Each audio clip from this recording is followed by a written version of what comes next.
Hey there. Subscribe to my channel. And also press this bell icon. بسم اللہ الرحمن الرحیم. السلام علیکم ورحمۃ اللہ وبرکاتہ. معزز خواتین و حضرات، امید کرتے ہیں کہ آپ خیریت کے ساتھ ہوں گے. اللہ رب العزت سے دعا گو ہوں کہ اللہ رب العزت آپ کو خیریت، عافیت اور سلامتی کے ساتھ رکھے. عمران اسلامک اسٹوڈیو کے روحانی وظائف، قرآنی وظائف اور اسلامی وظائف کی دنیا میں آج جو ہم وظیفہ لے کر حاضر ہوئے ہیں، یہ قرآن پاک کی ایک سورت کا وظیفہ ہے. یہ وظیفہ ان لوگوں کے لیے ہے جو پریشان حال ہیں. یہ وظیفہ ان لوگوں کے لیے ہے جو مصیبت میں پھنسے ہوئے ہیں.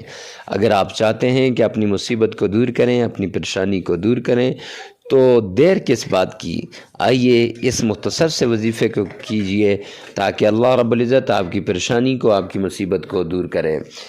تو وظیفہ بتانے سے پہلے اگر آپ ہمارے چینل عمران اسلامک اسٹوڈیو پر پہلی مرتبہ آئے ہیں تو ہمارے چینل کو سبسکرائب کر دیں اور ساتھ لگے ہوئے بیل آئیکن کو لازمی پریس کر دیں تاکہ ہر نئی آنے والی ویڈیو سب سے پہلے آپ تک پہنچتی رہے. تو چلتے ہیں آج کے وظیفے کی طرف. آج کا ہمارا وظیفہ قرآن پاک کی سورہ ملک کا وظیفہ ہے. قرآن پاک کی سورہ ملک یہ 29ویں پارے کی سورت ہے. اگر آپ پریشانی کے عالم میں ہیں، آپ مصیبت میں پھنسے ہوئے ہیں، تو آپ نے رمضان المبارک میں ایک مرتبہ ہر روز، یعنی کسی بھی ٹائم ہو سکے تو مغرب کے بعد یا عشاء کے بعد، آپ نے ایک مرتبہ سورہ ملک کی تلاوت کر لینی ہے.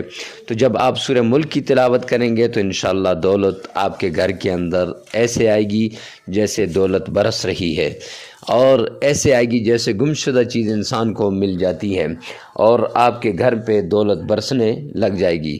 تو یہ اللہ کے پیارے نبی کا بتایا ہوا عمل ہے.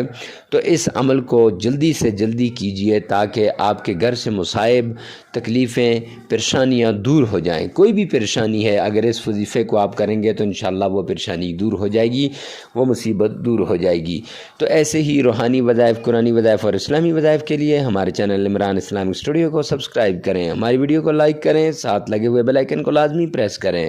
ملتے ہیں نیکسٹ ویڈیو میں نیکسٹ وظیفے کے ساتھ. تب تک کے لیے اللہ حافظ.